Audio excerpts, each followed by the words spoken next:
Hi friends, എല്ലാവർക്കും SK ടോക്സിലേക്ക് സ്വാഗതം. ഇന്ന് നമ്മുടെ ഡയറ്റിങ്ങിൻ്റെ 11th ഡേ ആണ്. നമ്മൾ കഴിഞ്ഞ ദിവസങ്ങളിൽ നമ്മൾ ഡിസ്കസ് ചെയ്ത ഒരു സബ്ജക്റ്റിൻ്റെ കണ്ടിന്യൂഷനാണ് ഇന്ന് നമ്മൾ പറയുന്നത്. ഒട്ടുമിക്ക നമ്മുടെ എല്ലാ വീഡിയോസിലും കണ്ടിന്യൂ ആയിട്ടാണ് എല്ലാ കാര്യങ്ങളും പോയിക്കൊണ്ടിരിക്കുന്നത്. അപ്പോൾ ഇന്ന് ഈ വീഡിയോ കാണുന്നവർ എൻ്റെ ആദ്യത്തെ വീഡിയോ തൊട്ട് എല്ലാവരും കാണണം. യൂട്യൂബിൽ കാണുന്നവർ SK_ടോക്സ് കുവൈറ്റ് എന്ന് അടിച്ചിട്ടുണ്ടെങ്കിൽ എൻ്റെ ചാനൽ വരും. സബ്സ്ക്രൈബ് ചെയ്യുക, നിങ്ങൾ എന്നിട്ട് കാണാം. അപ്പോൾ നിങ്ങൾക്ക് നാളെ മറ്റന്നേയും അതിൻ്റെ പിറ്റേന്ന് എല്ലാ ദിവസങ്ങളിലും അതിൻ്റെ നോട്ടിഫിക്കേഷൻ കിട്ടും. ഓക്കെ, അപ്പോൾ ഇന്ന് പ്രത്യേകം പറയാനുള്ള കാര്യം വളരെ ഇമ്പോർട്ടൻ്റ് ആയിട്ടുള്ള കാര്യമാണ്. ഞാൻ കഴിഞ്ഞ ദിവസം നിങ്ങളടുത്ത് ഡിസ്കസ് ചെയ്ത കാര്യം ഇത്രയേ ഉള്ളൂ. നമ്മുടെ ഡയറ്റിങ്ങിലാണ് നമ്മൾ പോയിക്കൊണ്ടിരിക്കുന്നത്. എന്തിനാണ് ഡയറ്റിങ്? നമ്മുടെ വെയിറ്റ് ലോസിനാണ്. നമുക്ക് അമിതമായ വെയിറ്റാണ് നമുക്ക് ഉള്ളത്. അത് നമുക്ക് ആവശ്യമില്ല. നമ്മുടെ ശരീരത്തിന് ഒട്ടും ചേർന്നതല്ല. നമുക്ക് ചുറ്റുപാട് നമ്മൾ കേൾക്കുന്ന വാർത്തകളും അങ്ങനെ തന്നെയാണ്. നമുക്ക് നമ്മളെപ്പറ്റി ശ്രദ്ധിക്കേണ്ട സമയങ്ങൾ അതിക്രമിച്ചിട്ടുണ്ട്. പലർക്കും ഉണ്ടാകുന്ന മാനഹാനിയും ശാരീരികമായ അസ്വസ്ഥതകളും പലവിധമായ രോഗങ്ങളും ചെറുപ്പത്തിലെ വരുന്ന അസ്വസ്ഥതകളെല്ലാം നമ്മുടെ ശരീരവും നമ്മുടെ ആരോഗ്യവുമായി നമ്മുടെ ഭക്ഷണവുമായി ബന്ധപ്പെട്ടതാണ്. അപ്പോൾ അതെല്ലാം നമ്മൾ പ്രത്യേകം പരിഗണിക്കേണ്ടതായിട്ടുണ്ട്. ഇത്രയും പറഞ്ഞുകൊണ്ട് നേരെ സബ്ജക്റ്റിലേക്ക് കിടക്കണം. നമുക്ക് ഒരു പേഴ്സണ്, ഒരു മാൻ അല്ലെങ്കിൽ ഒരു വുമൺ, ഈ രണ്ട് പേർക്ക് നമുക്ക് ഒരു കൺസിഡറേഷൻ ചെയ്യാം. എത്ര കലോറി ഇൻടേക്ക് ഒരാൾ ചെയ്യണം, ഒരു വെയിറ്റ് ലോസ് എടുക്കുന്ന ഒരാൾ എത്ര കലോറി കഴിക്കണം, ഭക്ഷണം കലോറി കഴിക്കണം എന്നുള്ളത് നമുക്ക് നോക്കാം. ഒരു അഡൾട്ടാണ് ഇത് കാണുന്നതെങ്കിൽ, അതായത് അദ്ദേഹത്തിൻ്റെ വയസ്സ് 19-നും 25-നും ഇടയിലാണ് നിങ്ങളുടെ വയസ്സെന്നുണ്ടെങ്കിൽ അവരോടാണ് എനിക്ക് പ്രത്യേകം പറയാനുള്ളത്. നിങ്ങൾ ഒരു ദിവസം നന്നായിട്ട് കളിക്കണവരാണ്, ഭയങ്കര ആക്റ്റീവായിട്ട് നടക്കുന്നവരാണെങ്കിൽ 2800 കലോറി വരെ നിങ്ങൾക്ക് കഴിക്കാം. അത് നിങ്ങൾ ഒരു മീഡിയം ആക്റ്റീവേ നിങ്ങളുള്ളൂ, നിങ്ങളധികം വലിയ ഓട്ടം ചാട്ടമൊന്നുമില്ല, വല്ലയിടത്തും കുത്തിയിരിക്കുന്ന പരിപാടിയാണെന്നുണ്ടെങ്കിൽ അതൊരു 2400 വരെ. ഒട്ടും ആക്ടിവിറ്റി ഇല്ല, നിങ്ങൾ വളരെ സെഡിമെൻ്ററി ആയിട്ടാണ് നിങ്ങൾ പോയിക്കൊണ്ടിരിക്കുന്നത്, നിങ്ങൾക്ക് അതിൽ ഒരു ആക്ഷനും ഇല്ല. എന്താ പറയുക, നമുക്ക് പുറത്തേക്ക് പോകേണ്ട ആവശ്യങ്ങൾ വരുന്നില്ല. അങ്ങനെ കണ്ടിന്യൂ നമ്മൾ അങ്ങനെ ഒരു സ്ഥലത്ത് ഒതുങ്ങിയിരിക്കുന്ന കാര്യങ്ങളാണ് ചെയ്യുന്നത് എന്നുണ്ടെങ്കിൽ, അല്ലെങ്കിൽ പഠിക്കുകയാണ് അല്ലെങ്കിൽ ജോലി ചെയ്യാന്നുണ്ടെങ്കിൽ നിങ്ങൾ ഒരു 2000 കലോറി വരെ നിങ്ങൾക്ക് ഒരു ദിവസം കലോറി കേട്ടോ നിങ്ങൾ ഇൻടേക്ക് എടുക്കണം. അതാണ് ഒരു ആവറേജ് ആയിട്ടുള്ള ഒരു കണക്ക്. അത് ഇനി നമുക്ക് നെക്സ്റ്റ് സ്റ്റേജ് എന്ന് പറഞ്ഞിട്ടുണ്ടെങ്കിൽ 26 തൊട്ട് 45 ഏജ് വരെയുള്ളവരാണ്. ആ ഏജിലുള്ളവർക്കോടാണ് ഞാൻ ഈ പ്രത്യേകം പറയുന്നത്, നിങ്ങൾ പ്രത്യേകം ശ്രദ്ധിക്കണം. ഓക്കെ, 2600 കലോറി നിങ്ങൾ കഴിച്ചിരിക്കണം, കലോറി നിങ്ങൾ കഴിച്ചിരിക്കണം. നിങ്ങളുടെ ഭക്ഷണം അതിനുള്ള അനുസൃതമായിരിക്കണം. നിങ്ങൾ നല്ല ആക്റ്റീവ് ആൾക്കാരാണെങ്കിൽ 2600 വരെ നിങ്ങൾ കഴിക്കണം. നിങ്ങൾ മീഡിയം ആക്റ്റീവേ നിങ്ങൾക്കുള്ളൂ, അതിനുള്ള വർക്ക് നിങ്ങൾക്കുള്ളൂ, അതിനുള്ള അധ്വാനം നിങ്ങൾക്കുള്ളൂ എന്നുണ്ടെങ്കിൽ അത് ഒരു 2400 വരെ നിങ്ങൾ കഴിയാം. ഒട്ടും ആക്റ്റീവ് ഇല്ല, ഒട്ടും വർക്കിംഗ് ഇല്ല, ഒട്ടും നിങ്ങൾക്ക് നടക്കേണ്ടതോ പോകേണ്ടതുമായ പരിപാടികളൊന്നും തന്നെ ഇല്ലെങ്കിൽ അത് 2200 വരെ കഴിക്കണം, നിങ്ങൾ ഇൻടേക്ക് എടുക്കണം. ഇനി മൂന്നാമത്തെ കാറ്റഗറി ഉണ്ട്, അതാണ് 46-നും 65-നും ഇടയിലുള്ളവർ. അവരോടാണ് ഞാൻ, ആണുങ്ങളുടെ കാര്യമാണ് ഞാൻ പറയുന്നത് കേട്ടോ. ലേഡീസിനെ ഞാൻ സെക്കൻഡ് പറയും, അപ്പോൾ അത് നിങ്ങൾ ശ്രദ്ധിച്ച് കേൾക്കുക, ആരും സ്കിപ്പ് ചെയ്ത് പോകണ്ട. ഈ 46-നും 65-നും ഇടയിലുള്ള ആൾക്കാർ നിങ്ങൾ ഒരു ദിവസം കഴിക്കേണ്ട കലോറി എന്ന് പറയുന്നത് 2400 കലോറിയാണ്. അത് ഏജ് മേലേക്ക് കൂടുന്തോറും കലോറിയുടെ ലെവൽ കുറഞ്ഞ തന്നെ. അപ്പം പ്രായം 65-ന് എബോവ് ഉള്ള ആൾക്കാർ 2000 നിങ്ങളുടെ കലോറി. ഒരു ദിവസം എടുക്കേണ്ട 2000 കലോറിയാണ് നിങ്ങൾ ഭക്ഷണമായിട്ട് കഴിക്കേണ്ടത്. അത് പലവിധമായ ഭക്ഷണങ്ങൾ നമുക്ക് ഉൾപ്പെടുത്താം. അപ്പോൾ ഇതിൻ്റെ എന്തോരം കലോറി വരുന്നുണ്ടെന്നുള്ളത് നമുക്ക് ജസ്റ്റ് ഗൂഗിൾ ചെയ്ത് നോക്കിക്കഴിഞ്ഞാൽ അറിയാൻ പറ്റും. ഒരു എത്ര ഗ്രാം ഓഫ് റൈസ്, അല്ലെങ്കിൽ ഇത്ര ഗ്രാം ഓഫ് കടല, എത്ര ഗ്രാം ഓഫ് ബീൻസ്, ഇത്ര ഗ്രാം ഓഫ് ചിക്കൻ, ഇത്ര ഗ്രാം ഓഫ് ബീഫ്, എത്ര ഗ്രാം എന്ന് പറഞ്ഞാൽ നമുക്ക് അടിച്ചു കൊടുത്തിട്ടുണ്ടെങ്കിൽ ഇതിന് ഇത്രയും കലോറി എന്ന് പറഞ്ഞാൽ നമുക്ക് ഗൂഗിളിൽ അറിയാൻ പറ്റും. അപ്പോൾ അതൊന്ന് ഒരു ദിവസത്തെ മുഴുവൻ നിങ്ങളൊന്ന് കാൽക്കുലേറ്റ് ചെയ്തിട്ടുണ്ടെങ്കിൽ നിങ്ങൾക്ക് അറിയാൻ പറ്റും നിങ്ങളുടെ ഏജ് വെച്ച് നിങ്ങൾ എത്ര കലോറിയാണ് കഴിക്കേണ്ടത്, ഞാൻ കഴിക്കുന്നത് കൂടുതലാണോ, ഞാൻ കഴിക്കുന്നത് കുറവാണോ എന്നുള്ളത്. കുറവായാലും പ്രശ്നമാണ്, കൂടിയാലും പ്രശ്നമാണ്. ഇത് നോർമൽ പേഴ്സൻ്റെ കാര്യം പറയണം. ഇനി അതുപോലെ തന്നെ ലേഡീസിൻ്റെ കാര്യത്തിൽ വുമൻസിലേക്ക് വന്നു കഴിഞ്ഞാൽ വുമൻസിൻ്റെ പ്രത്യേകത ഉണ്ട്. നിങ്ങൾക്ക് ആണുങ്ങളെ വെച്ച് നോക്കുമ്പോൾ നിങ്ങളുടെ ആക്ടിവിറ്റി ലെവൽ കുറച്ച് കുറവാണ്, അതുകൊണ്ട് നിങ്ങളുടെ കലോറി ഇൻടേക്കും ആണുങ്ങളെക്കാളും കുറവാണ്. മനസ്സിലായോ? അതിൽ 19 to 25 ഏജിൽ, അതായത് സ്കൂളിൻ്റെ പഠനം കഴിഞ്ഞ് കോളേജിലേക്ക് കടക്കുന്നവർ, ജോലി മേഖലകളിലേക്ക് കടക്കുന്ന ആളുകൾ, കുട്ടികൾ, പെൺകുട്ടികൾ, നിങ്ങളോടാണ് പ്രത്യേകം പറയുന്നത്. നിങ്ങൾക്ക് ഒരു ദിവസം എടുക്കേണ്ട കലോറി എന്ന് പറയുന്നത് 2200 തൊട്ട് 2400 കലോറി നിങ്ങൾ കഴിക്കണം. നല്ല ആക്റ്റീവായിട്ടുള്ള ആൾക്കാരാണെങ്കിൽ പ്രത്യേകം കേട്ടോ. അത് 2200 തൊട്ട് 2400 വരെ നിങ്ങൾ കഴിച്ചിരിക്കണം. അതിൽ തന്നെ 51 തൊട്ട് 60 വയസ്സുള്ളവരാണെങ്കിൽ നിങ്ങൾക്ക് വരുന്നത് 2400 കലോറിയാണ്. ഈ വയസ്സിന് ഇടയിലുള്ള ആൾക്കാരാണ് നിങ്ങളെന്നുണ്ടെങ്കിൽ നിങ്ങൾ പ്രത്യേകം ശ്രദ്ധിക്കണം. 25-നും 50-നും ഇടയിലുള്ളവരാണെങ്കിൽ 2600 കലോറി നിങ്ങൾ കഴിക്കണം. ലേഡീസിൻ്റെ കാര്യമാണ് ഞാൻ ഈ പറയുന്നത്. അപ്പോൾ പ്രത്യേകം ശ്രദ്ധിക്കുക, നമ്മൾ കഴിക്കുന്ന ഭക്ഷണം എന്തൊക്കെയാണെന്നുള്ളതിൻ്റെ ആ ഡിഫറൻസിയേഷൻ കാര്യങ്ങളും നമ്മൾ തന്നെ സെലക്ട് ചെയ്യണം. അതിന് ശരീരത്തിൻ്റെ ഉള്ളിലത്തെ കാര്യങ്ങൾ നമുക്ക് അറിയണമെങ്കിൽ ഈ ബ്ലഡ് ചെക്കപ്പ് ചെയ്തും മറ്റ് ടെസ്റ്റുകൾ ചെയ്താലേ നമുക്ക് മനസ്സിലാവുള്ളൂ. അപ്പോൾ അതിൻ്റെ ടെസ്റ്റുകൾ കൂടി കണ്ടെത്തിയിട്ടേ നിങ്ങൾ ഒരു ഡയറ്റ് പാറ്റേണിലേക്ക് കടന്നു വരാൻ പാടുള്ളൂ എന്നാണ് ഞാൻ പ്രത്യേകം നിങ്ങളത് ഓർമ്മിപ്പിക്കുന്നത്. പിന്നെ ഒരു ഏജ്ഡ് വുമണിന് നമ്മൾ പറയുന്നതെന്ന് പറയുന്നത് 1600 തൊട്ട് 2200, അതായത് 65 ഏജിന് എബോവ് ഉള്ള ലേഡീസ് പ്രത്യേകം ശ്രദ്ധിക്കണം. അമ്മമാരായിരിക്കും, വയസ്സായവരായിരിക്കും, എല്ലാവരായിരിക്കും. അപ്പം അവർ പ്രത്യേകം ശ്രദ്ധിക്കണം എന്ന് വെച്ചാൽ നിങ്ങൾക്ക് അധികം ഭക്ഷണം കുത്തിക്കേണ്ട കാര്യമില്ല. അപ്പോൾ നിങ്ങൾക്ക് അതിനുള്ള ആക്ടിവിറ്റിയും കുറവായിരിക്കും മറ്റുള്ളവരെ സംബന്ധിച്ച്. അപ്പോൾ അതിനനുസരിച്ചുള്ള ഭക്ഷണമേ കഴിക്കാൻ പാടുള്ളൂ. ഇത് ഒരു പ്രധാന കാര്യമാണ്. ഓക്കെ, ഇനി നമ്മൾ ചെക്ക് ചെയ്യാൻ പോകുന്ന പറയുന്നത് ഒരു ഡയറ്റിംഗ് എടുക്കുന്ന വ്യക്തി എത്ര കലോറി കഴിക്കണം. അതൊരു ആണായാലും ശരി പെണ്ണായാലും ശരി, നിങ്ങൾക്ക് രണ്ടുപേർക്കും രണ്ട് തരമാണ്. അത് നമുക്ക് നോക്കാം. അപ്പോൾ നമ്മൾ പറഞ്ഞു വന്ന കാര്യം ഇത്രയേ ഉള്ളൂ. നമ്മളൊരു ഡയറ്റ് എടുക്കുന്ന ഒരു വ്യക്തി എത്ര കലോറിയാണ് നമ്മൾ ഭക്ഷണത്തിൽ ഉൾപ്പെടുത്തേണ്ടതെന്നുള്ളത്, അല്ലെങ്കിൽ എത്ര കലോറിയാണ് നമ്മൾ മൈനസ് ചെയ്യേണ്ടതെന്നുള്ളത്. ഒരു ഡയറ്റ് എടുക്കുന്ന വ്യക്തി 600K കലോറി നമ്മുടെ സാധാരണ കഴിക്കുന്ന ഡയറ്റിൽ നിന്നും കുറയ്ക്കണം. അതിനനുസരിച്ചുള്ള ഭക്ഷണമേ നമ്മൾ കഴിക്കാവൂ. എന്നാൽ അത് വളരെയധികം ലോ ആയി പോകാൻ പാടില്ല. 1500 താഴത്തേക്ക് ഒരിക്കലും നിങ്ങളുടെ കലോറി പോകരുത്. അത് നമ്മുടെ ശരീരത്തിൻ്റെ മസിൽസിൻ്റെ ഗ്രോത്തിനും മസിൽസിൻ്റെ ആക്ടിവിറ്റിക്കും ഇൻറ്റേർണൽ ഓർഗൻസിനും ഇൻറ്റേർണലായിട്ടുള്ള എല്ലാ കാര്യങ്ങളെയും അത് എഫക്റ്റ് ചെയ്യും. ഈവൻ നമ്മുടെ ബ്രെയിനിനെ വരെ എഫക്റ്റ് ചെയ്യും. അപ്പോൾ അതുകൊണ്ട് 1600 താഴത്തേക്ക് ഒരാളും കലോറി കുറച്ച് കഴിച്ചേക്കരുത്. അതിന് മുകളിൽ കഴിക്കുക. ശരി, ആണുങ്ങൾക്ക് 2800 തൊട്ട് 3000 വരെയാണ് നല്ല ആക്റ്റീവായിട്ടുള്ള ആണുങ്ങൾക്ക് വരുന്നത്. പക്ഷേ ഡയറ്റിംഗ് എടുക്കുന്നവർ ഒരു 600K കലോറി കുറച്ച് ഭക്ഷണം കഴിക്കുക. അത് പല സമയങ്ങളിൽ നമുക്ക് ഒഴിവാക്കേണ്ടത് വേണമെങ്കിൽ ഒഴിവാക്കാം, ചോറ് ഒഴിവാക്കണമെങ്കിൽ ചോറ് ഒഴിവാക്കാം, അതിന് പകുതിയാക്കാം, കാൽ ഭാഗമാക്കാം, ബാക്കി വെജിറ്റബിൾസ് ആഡ് ചെയ്യാം, കറികൾ ആഡ് ചെയ്യാം. അങ്ങനെ നമുക്ക് വിശപ്പിനെ കൺട്രോൾ ചെയ്യാൻ സാധിക്കും. ബാക്കിയുള്ള സമയങ്ങളിൽ വെള്ളം കുടിച്ച് നിങ്ങൾക്ക് കൺട്രോൾ ചെയ്യാം.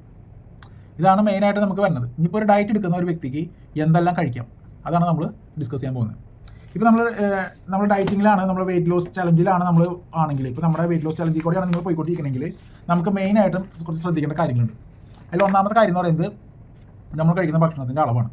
നമ്മൾ ഇന്നലെ വരെ കഴിച്ചിരുന്ന ഭക്ഷണത്തിൻ്റെ അളവല്ല ഇന്ന് നമ്മൾ കഴിക്കുക. കാരണം നമ്മൾ വെയിറ്റ് ലോസ് ചലഞ്ചിലാണ്. അതായത് 600K കലോറി നമ്മുടെ അക്കൗണ്ടിൽ നിന്ന് കുറയ്ക്കണം. ഓക്കെ, അതിന് നമ്മളെ സഹായിക്കുക എന്ന് പറഞ്ഞാൽ ഇത് പ്രോട്ടീൻസാണ്. നന്നായിട്ട് നമുക്ക് പ്രോട്ടീൻ കഴിക്കാം. അത് നമ്മുടെ മെറ്റബോളിസം നന്നായിട്ട് കീപ്പ് ചെയ്യും. മനസ്സിലാവുണ്ടോ? അതുപോലെ തന്നെ അതിൽ നമുക്ക് പ്രോട്ടീനിൽ നമുക്ക് വരാമെന്ന് പറയുന്നത് മീറ്റ്, ചെറിയ അളവിൽ മീറ്റ്, ചെറിയ അളവിൽ ചിക്കൻ ബ്രസ്റ്റ്, ഇതെല്ലാം നല്ല പ്രോട്ടീൻ ഫുഡാണ്. ഇപ്പോൾ ചിക്കൻ കഴിക്കുന്ന വ്യക്തികൾ ഒരിക്കലും ചിക്കൻ്റെ സ്കിന്നോ ചിക്കൻ്റെ വൈറ്റ് കളറുള്ള ഫാറ്റ് ഉണ്ടാകും. നമ്മൾ ചിക്കൻ ക്ലീൻ ചെയ്യുമ്പോൾ നമ്മളെല്ലാവരും കണ്ടിട്ടുള്ളതാണ് വെള്ള നിറത്തിലുള്ള ഒരു ഫാറ്റ് ഡെപ്പോസിറ്റ്. അതെല്ലാം പൂർണ്ണമായിട്ടും ക്ലിയർ ചെയ്ത് കളഞ്ഞിട്ടേ ചിക്കൻ കഴിക്കാൻ പാടുള്ളൂ. അത് വറുത്ത് കഴിക്കരുത്, വേവിച്ച് കഴിക്കണം. ഓക്കെ, പിന്നെ രണ്ടാമത്തെ കാര്യം എന്ന് പറയുന്നത് പ്രോട്ടീനിൽ വരുന്നതാണ് ഫിഷിൽ പ്രധാനമായിട്ടും സാൽമൺ എന്ന് പറയുന്നത് ഒരു ഹൈ കോസ്റ്റ് ആയിട്ടുള്ളൊരു മീനാണ്. അതെല്ലാ സ്ഥലങ്ങളിലും അവൈലബിലിറ്റി ഉണ്ടാവില്ല. ഗൾഫിലും മറ്റു സ്ഥലങ്ങളിലൊക്കെ ഉണ്ടാവും, ബാക്കിയുള്ള രാജ്യങ്ങളുണ്ടാവും. നാട്ടിൽ അതിൻ്റെ അവൈലബിലിറ്റി കുറവാണ്. അപ്പോൾ നമുക്ക് ഏറ്റവും അവൈലബിലിറ്റി ആയിട്ടുള്ളൊരു അടിപൊളി സാധനവും വില കുറവിൽ കിട്ടുന്നൊരു മീനുണ്ട്, അയില. ഈ സാധനം അടിപൊളിയാണ്. ഇത് ഉണ്ടെങ്കിലും അയിലയും ചാളയും നിങ്ങൾക്ക് ധൈര്യമായിട്ട് കഴിക്കാം. ഇതിനകത്തെല്ലാം omega-3 ഫാറ്റി ആസിഡ് ഉള്ളതാണ്. അതുകൊണ്ട് ധൈര്യമായിട്ട് കഴിക്കാം. ഓക്കെ, പ്രധാനമായിട്ടും ചാളയാണ് ഉദ്ദേശിക്കുന്നത്. ഓക്കെ, ചാള, മത്തി എന്നൊക്കെ പല സ്ഥലങ്ങളിലൊക്കെ പറയും. അടുത്തത് ബീൻസ്, കടല, ബീൻസ്, ഗ്രീൻ പീസ്, അങ്ങനത്തെ ധാന്യവർഗ്ഗങ്ങളുണ്ടല്ലോ, അതിൽ പെട്ട ഈ വക സാധനങ്ങൾ നമുക്ക് പ്രോട്ടീൻ അവൈലബിലിറ്റി നല്ലോണം തരുന്നതാണ്. അത് നമുക്ക് ഉൾപ്പെടുത്താം. അടുത്തത് എഗ്ഗ്, ബോയിൽഡ് എഗ്ഗ് നിങ്ങൾ കഴിക്കുക. അത് ഫുൾ ബോയിൽഡ് എഗ്ഗ് വിത്ത് ഉണ്ണിയോട് കൂടിയിട്ട് യെല്ലോ കരു കളയാതെ കഴിക്കുക. അപ്പോൾ അത് നിങ്ങൾക്ക് ഹൈ പ്രോട്ടീൻ നിങ്ങൾക്ക് പ്രൊവൈഡ് ചെയ്യും. പ്രോട്ടീൻ മാത്രമല്ല 12ഓളം വെറൈറ്റി ആയിട്ടുള്ള കണ്ടൻസ് ആ മഞ്ഞക്കരുവിലുണ്ട്. 12ഓളം വിറ്റാമിൻ B12, B1 എന്നൊക്കെ പറഞ്ഞ് ഇഷ്ടം പോലെ, അത് 12ഓളം ടൈപ്പ് ഉണ്ട്. അപ്പോൾ നമ്മൾ നിസ്സാരമായിട്ട് ആ ഉണ്ണിനെ എടുത്ത് വേസ്റ്റോട്ടെ കൊണ്ട് ഇടുന്നത് നിങ്ങൾ വെറും മണ്ടത്തരമാണ്. അപ്പോൾ അതിൽ നിന്ന് നിങ്ങൾക്ക് പ്രത്യേകിച്ച് ഒരു ഫാറ്റും കയറാൻ പോകുന്നില്ല. അത് കഴിച്ചെന്ന് പറഞ്ഞൊരു ഫാറ്റ് നിങ്ങളുടെ ശരീരത്തിൽ കയറാൻ പോകുന്നില്ല. ഇതിനേക്കാളും വലിയ ഫാറ്റിൻ്റെ പ്രൊഡക്ട്സ് നമ്മൾ കഴിക്കുന്നുണ്ട്. അത് നമ്മൾ അവോയ്ഡ് ചെയ്താൽ മതി. ഇതൊരിക്കലും കളയരുത്. അപ്പോൾ ആണുങ്ങൾക്ക് ഒരു ദിവസം 2 മുട്ടയിലധികം കഴിക്കാം. സ്ത്രീകൾക്ക് 1 മുട്ടയാണ് നിഷ്കർഷിക്കുന്നത്. ഓക്കെ, അടുത്തത് ഫ്രൂട്ട്സ് എന്ന് പറയുന്നത് നമുക്ക് ഒരു കപ്പ് ഓഫ് ഫ്രൂട്ട് നമുക്ക് ഒരു നേരം കഴിക്കാം. അത് നല്ലതാണ്. ഈ വെയിറ്റ് ലോസ് ചലഞ്ചിലുള്ളവർക്ക് നല്ലതാണ്. പിന്നെ അതുപോലെ തന്നെ ഫൈബർ പാർട്ടുള്ള ഫ്രൂട്ട്സ് അത് നിങ്ങൾ മെയിനായിട്ടും കഴിക്കണം. അത് ജ്യൂസായിട്ട് കഴിക്കരുത്. ഇപ്പോൾ നമ്മൾ ഓറഞ്ച് കഴിക്കണം, മൊസമ്പി കഴിക്കണം, ആപ്പിൾ കഴിക്കണം, ഇതെല്ലാത്തിലെല്ലാം ഫൈബർ കണ്ടൻറ്റും ഭയങ്കര റിച്ചാണ്. അപ്പോൾ നമ്മളത് പിഴിഞ്ഞ് ആ ചണ്ടി കളഞ്ഞിട്ട് ജ്യൂസ് വലിച്ച് കുടിക്കുമ്പോൾ അത് വെറുതെ കിഡ്നിയിൽ പോയി ഫിൽറ്റർ ചെയ്ത് യൂറിനായിട്ട് പുറത്തേക്ക് പോകുന്നല്ലാതെ അതിനകത്ത് പ്രത്യേകിച്ച് ഗുണമില്ല. നമ്മുടെ വെയിറ്റ് ലോസിന് നമുക്ക് അത്യാവശ്യം വേണ്ടത് ഫൈബറാണ്. അപ്പോൾ ഈ ഫൈബർ ഉള്ളത് അത് അങ്ങനെപ്പാട് കഴിച്ചാൽ മാത്രമേ നമുക്കത് ഗുണമുള്ളൂ. അപ്പോൾ അത് പ്രത്യേകം ശ്രദ്ധിക്കുക. ഈ വെയിറ്റ് ലോസിങ് ഉള്ളവർ ഒരിക്കലും ജ്യൂസസ് ആയിട്ട് കുടിക്കരുത്. പൂർണ്ണമായിട്ട് ഫ്രൂട്ടായിട്ട് കഴിക്കാനായിട്ട് പ്രത്യേകം ശ്രദ്ധിക്കണം. അടുത്തത് ഹോൾ ഗ്രെയിൻസ് എന്ന് പറഞ്ഞിട്ടുണ്ടെങ്കിൽ നമുക്ക് ഫൈബർ റിച്ച് ആയിട്ടുള്ള സാധനങ്ങളാണ് ഹോൾ ഗ്രെയിൻസ് എന്ന് പറയാം. ഈ ബ്രൗൺ റൈസ്, നല്ല ബ്രൗൺ ആയിട്ടുള്ള ബ്ലാക്ക് നിറം പോലെ ഇരിക്കുന്ന റൈസ് ഉണ്ട്.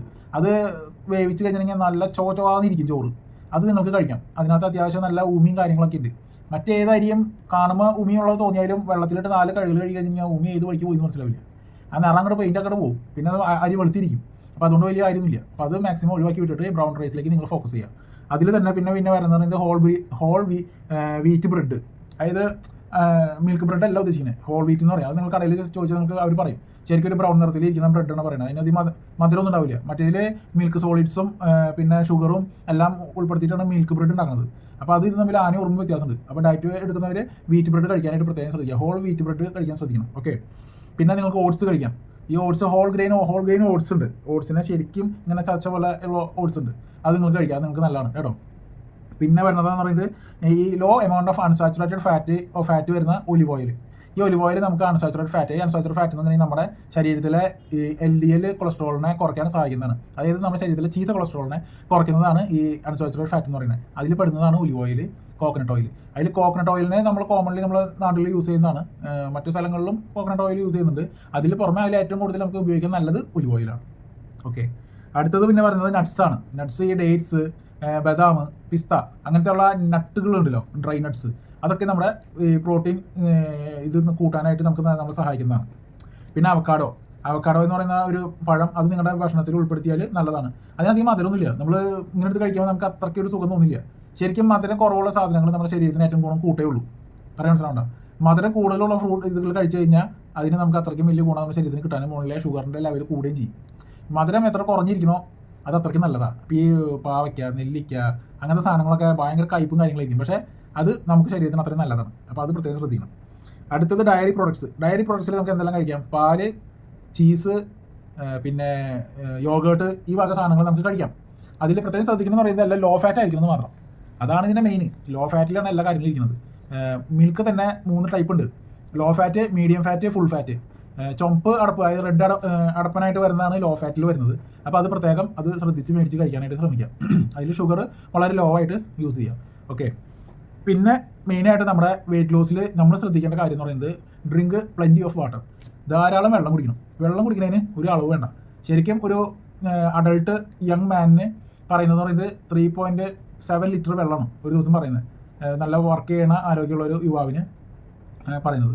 അത് ലേഡീസിന് അത് പറയുന്നത് അതിൻ്റെ ഒരു 0.25% കുറവ് എന്ന് വെച്ചിട്ടുണ്ടെങ്കിൽ 2 ലിറ്റർ അത്രയേ ഉള്ളൂ. അത്രയും ലേഡീസിന് പറയുന്നത്. പക്ഷേ നമ്മുടെ ഈ ഒരു ദിവസം ഇത്രയും ലിറ്റർ നമ്മൾ വെള്ളം കുടിക്കുന്നില്ല. നമ്മുടെ ദൈനംദിന ജീവിതത്തിൽ പണികൾക്ക് മറ്റു സാധനങ്ങൾക്ക് സമയം കണ്ടെത്തുന്നുണ്ടെങ്കിലും വെള്ളം കുടിക്കാൻ സമയം കണ്ടെത്തില്ല. പിന്നെ വെള്ളം നമ്മുടെ കയ്യിൽ ഉണ്ടാവില്ല, അത് വേറെ കാര്യം. അപ്പം ഉണ്ടെങ്കിൽ തന്നെ അത് കുടിച്ച് തീർന്നാൽ പിന്നെ അത് കാലിക്കുപ്പിയായിട്ട് ഇരിക്കുള്ളൂ, ഫില്ല് ചെയ്ത് വീണ്ടും കുടിക്കില്ല. അപ്പോൾ ഇതെല്ലാം നമ്മൾ ശ്രദ്ധിക്കേണ്ടതാണ്. നമ്മളെ ശ്രദ്ധിക്കാൻ നമ്മളേ ഉള്ളൂ, മറ്റാൾക്കാർ ആരുമില്ല. ഒരു പരസ്യ കമ്പനി നമ്മളെ ശ്രദ്ധിക്കാനില്ല. അത് അവരുടെ പോക്കറ്റ് വീർപ്പിക്കാന്നല്ലാതെ നമ്മളെ നന്നാക്കിയെടുക്കാനൊന്നും ഒന്നല്ല.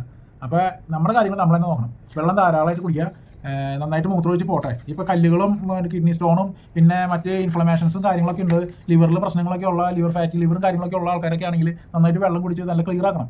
കിഡ്നി ക്ലിയർ ആക്കണം, മറ്റേ ബ്ലഡ് ശുദ്ധീകരിക്കാൻ എല്ലാത്തിനും വെള്ളം നല്ലതാണ്. അപ്പോൾ ചായയും കാപ്പിയൊക്കെ കുടിക്കുന്നതിനേക്കാളും പകരം നമുക്ക് വെള്ളം തന്നെ കുടിക്കാം. ഇപ്പം ചായ കുടിക്കുന്ന ശീലമുള്ള ഒരാളാണെങ്കിൽ അയാൾക്ക് ചൂടുള്ള വെള്ളം കുടിച്ചാൽ മതി. ഇത്ര ഉള്ളൂ. ആദ്യത്തെ കുടി കുടിക്കുമ്പോൾ മാത്രം നമുക്കൊരു അസ്വസ്ഥത തോന്നുള്ളൂ. അത് കഴിയുമ്പോൾ പിന്നെ അതൊരു ശീലമായിട്ട് മാറും. അപ്പോൾ എല്ലാവരും അത് ശ്രദ്ധിക്കുക. ഇനി നമ്മുടെ വെയിറ്റ് ലോസ് ചലഞ്ചിൽ നമ്മൾ ഒഴിവാക്കി വിടേണ്ട കുറച്ച് സാധനങ്ങളുണ്ട്. ആ സാധനങ്ങളുടെ പേരാണ് പറയാൻ പോകുന്നത്. പ്രത്യേകം നോട്ട് ചെയ്തോട്ടോ, ഒരു പാനും പേപ്പറത്തോടെ ഇരുന്നോ, എന്നിട്ട് എഴുതി വെച്ചോ. Avoid added sugar. നിങ്ങൾ എന്തൊരു സാധനം മേടിച്ചാലും ആ സാധനത്തിൻ്റെ പുറകിൽ ഒരു ഇതുണ്ടോ, ഇതിൻ്റെ കണ്ടന്റ് എന്ന് പറഞ്ഞിട്ട്. ഇതൊരു മരുന്നിൻ്റെ എക്സാമ്പിൾ, ഇതൊരു മരുന്നിൻ്റെ കുപ്പിയാണ്. ഇതിനകത്ത് ഇവിടെ എഴുതിയിട്ടുണ്ട് കോമ്പോസിഷൻ. ഈ കോമ്പോസിഷനിൽ ഇവിടെ ഇത്ര ഗ്രാം എന്ന് എഴുതിയിട്ടുണ്ടോ. ഇതിൻ്റെ ഇൻഗ്രീഡിയൻ്റ് ആണ്. ഇതിനകത്ത് ഇത്രയും കോമ്പോസിഷൻ ഇതിനകത്ത് ആഡ് ചെയ്തിട്ടുണ്ടെന്നാണ്. ഇത് തന്നെ നമ്മുടെ എല്ലാ കഴിക്കുന്ന പ്രൊഡക്ട്സിൻ്റെ സൈഡിലും ഇതുപോലത്തെ ഒരു ചാർട്ട് ഉണ്ടാവും. ഈ ചാർട്ടില്ലാതെ ഒരു പ്രൊഡക്റ്റും വരത്തില്ല. ഈ പ്രോസസ്ഡ് ആയിട്ടുള്ള ഫുഡ്സിൽ ഈ ചാർട്ട് ഉണ്ടാവും. അപ്പോൾ അതിനകത്ത് ഉണ്ടാവും ആഡഡ് ഷുഗർ എന്ന് പറഞ്ഞിട്ട് ഒരു കണാപ്പ് ഉണ്ടാവും. ആ സാധനം നിങ്ങൾ പ്രത്യേകം നോട്ട് ചെയ്യുക. അങ്ങനത്തെ സാധനങ്ങൾ പരമാവധി ഒഴിവാക്കി വിടാം. അത് കഴിക്കണ്ട. അത് കഴിച്ചില്ലെന്ന് വെച്ചാൽ നമുക്കൊരു പിന്നാക്കം സംഭവിക്കാൻ പോകുന്നില്ല. അതൊന്നാമത്തെ കാര്യം. അപ്പം ഷുഗറിൽ നമുക്ക് ഡെസേർട്സ്, ഡ്രിങ്ക്, അതായത് ജ്യൂസസ്, കാർബണേറ്റഡ് ആയിട്ടുള്ള ജ്യൂസസ്, അതായത് പെപ്സി, മിറിൻഡ, 7up, സ്പ്രൈറ്റ്, കോള, ഇതൊക്കെ നമ്മൾ ഒഴിവാക്കി വിടേണ്ട സാധനങ്ങളൊക്കെയാണ്. പിന്നെ ജ്യൂസസ്, പല ടൈപ്പിലുള്ള ജ്യൂസസ്, പിന്നെ ഷേക്ക്, ഇതൊക്കെ നമ്മൾ അവോയ്ഡ് ചെയ്യണം കേട്ടോ. പിന്നെ ജെല്ലി, മിഠായിസ്, ചോക്ലേറ്റ്സ്, ഇതെല്ലാം നമ്മൾ അവോയ്ഡ് ചെയ്യേണ്ടതാണ്. ഓക്കെ. പിന്നെ അടുത്ത് പ്രോസസ്ഡ് ഫുഡ്സ്. ഇപ്പോൾ ഞാൻ നേരത്തെ പറഞ്ഞല്ലോ, ഈ ചെപ്പിലും മറ്റു കാര്യങ്ങളൊക്കെ ആയിട്ട് വരുന്ന ബേക്കറിയിൽ നിന്നൊക്കെ വരുന്ന പ്രോസസ്ഡ് ആയിട്ടുള്ള ഫുഡ്സ്, അതിൽ അൺഹെൽത്തി ഫാറ്റ് കൂടുതലായിരിക്കും. അപ്പോൾ നിങ്ങളുടെ ശരീരത്തിലെ LDL ഫാറ്റിന്, അതായത് ചീത്ത കൊളസ്ട്രോൾ എന്ന് പറയില്ലേ, അതിനെ വർദ്ധിപ്പിക്കാനാണ് സഹായിക്കുക. അപ്പോൾ നമുക്ക് പെട്ടെന്ന് കൊളസ്ട്രോൾ കൂടുകയും ചെയ്യും. അത് ഹാർട്ട് അറ്റാക്ക് പോലെയുള്ള പ്രശ്നങ്ങളിലേക്ക് നമ്മൾ വഴി എത്തിക്കുകയും ചെയ്യും. ഇപ്പോൾ ഇന്ന് ഒരു പയ്യൻ മരിച്ചിട്ടുണ്ട് കുവൈറ്റിൽ. അവന് ചെറുപ്പം പയ്യനാണ്, നിസ്സാരം വയസ്സേ ഉണ്ടാവുള്ളൂ അവന്. എറണാകുളം മൂവാറ്റുപുഴയാണ് അവൻ്റെ വീട്. ഇന്ന് ആലോചിച്ച് നോക്കിയാൽ ചെറുപ്പമായിട്ടുള്ള ആൾക്കാരാണ് ഇപ്പോൾ ഏറ്റവും കൂടുതൽ അറ്റാക്ക് വന്ന് മരിക്കുന്നത്. അവൻ്റെ കുടുംബത്തോടൊപ്പം നമ്മൾ ആ വേദനയിൽ പങ്കെടുത്ത് സംസാരിക്കുന്നതിൽ അങ്ങനെ കാര്യം പറയാൻ കാരണം വെച്ചിട്ടുണ്ടെങ്കിൽ നമുക്ക് ചുറ്റുപാട് നമുക്ക് നമ്മളറിഞ്ഞും നമ്മളറിയാത്തവരുമായ ആൾക്കാർക്ക് ഇതുപോലത്തെ പ്രശ്നങ്ങൾ സംഭവിക്കുന്നുണ്ട്. നമ്മളെപ്പറ്റി ശ്രദ്ധിക്കാത്തതോ നമ്മളെ ശരീരത്തിനെ പറ്റി ചിന്തിക്കാത്തത് കൊണ്ടാണ്. ഇന്ന് നമ്മൾ അതിനെപ്പറ്റി ചിന്തിച്ചില്ലെങ്കിൽ നമുക്കതൊരു വലിയ നഷ്ടമായിട്ട് മാറും. അപ്പോൾ അതുകൊണ്ട് എല്ലാവരും ആ കാര്യങ്ങൾ ശ്രദ്ധിക്കുക. പിന്നെ എക്സ്ട്രാ കലോറീസ് ഉള്ള ഫുഡുകൾ ഒഴിവാക്കി വിടുക. പിന്നെ ഗ്രിൽഡായിട്ടുള്ള ചിക്കനും കാര്യങ്ങളൊക്കെ കഴിക്കുന്നവരിൽ എക്സ്ട്രാ ഓയിൽ യൂസ് ചെയ്യണ പാം ഓയിലും സൺഫ്ലവർ ഓയിലൊന്നും ഒട്ടും ഉപയോഗിക്കരുത്. 0% ഉപയോഗിക്കാൻ പാടില്ല. അതിൽ ഏറ്റവും കൂടുതൽ ഈ ഫാറ്റി ആസിഡ്സ് ഉള്ള ഓയിലാണത്. അത് ഒട്ടും ഉപയോഗിക്കാൻ പാടില്ല. പിന്നെ റോസ്റ്റ് ചെയ്തത് സ്റ്റീം ചെയ്തതുമായിട്ടുള്ള ഈ പുട്ട് ദോശ അതൊക്കെ നമ്മൾ മാക്സിമം ഒഴിവാക്കി വിടുക. കാരണം അതിനകത്തൊക്കെ കാർബോഹൈഡ്രേറ്റ്സിൻ്റെ അളവ് കൂടുതൽ, പ്രോട്ടീൻ്റെ അളവ് വളരെയധികം കുറവാണ്. അപ്പോൾ ഇതൊക്കെയാണ് നമ്മൾ പ്രധാനമായിട്ടും അവോയ്ഡ് ചെയ്യേണ്ട കാര്യങ്ങൾ. ഇതൊക്കെ അവോയ്ഡ് ചെയ്തിട്ടുണ്ടെങ്കിൽ നമ്മുടെ പരമാവധി നമ്മുടെ എല്ലാ ഡയറ്റിൻ്റെ കാര്യങ്ങളും വളരെ സ്മൂത്തായിട്ട് പോകും. ഇന്ന് നമ്മുടെ 11th ഡേ നമ്മളോട് പറഞ്ഞായിരുന്നു. ഇന്ന് ഇത്തിരി ലെങ്തി ആയിട്ടുള്ള ഒരു വീഡിയോ ആണ്. എല്ലാവരും യൂട്യൂബിൽ കാണാൻ ശ്രദ്ധിക്കുക. യൂട്യൂബിൽ ഇതിൻ്റെ ഫുൾ വീഡിയോ ഉണ്ടാവും. അപ്പോൾ നിങ്ങൾ നിങ്ങളുടെ ഫ്രണ്ട്സിനും ഫാമിലീസിനും ഷെയർ ചെയ്യുക. ഇന്ന് തന്നെ നിങ്ങളുടെ ആ ഒരു ഏജ് എത്രയാണോ അതിനനുസരിച്ചിട്ടുള്ള കലോറി ഇൻടേക്ക് നിങ്ങൾ എടുക്കാൻ ശ്രമിക്കുക. നല്ലൊരു ആരോഗ്യം ഞാൻ നിങ്ങൾക്ക് ആശംസിക്കുകയാണ്. അപ്പോൾ ഓക്കെ, നമുക്ക് വീണ്ടും നാളെ കാണാം. ബൈ.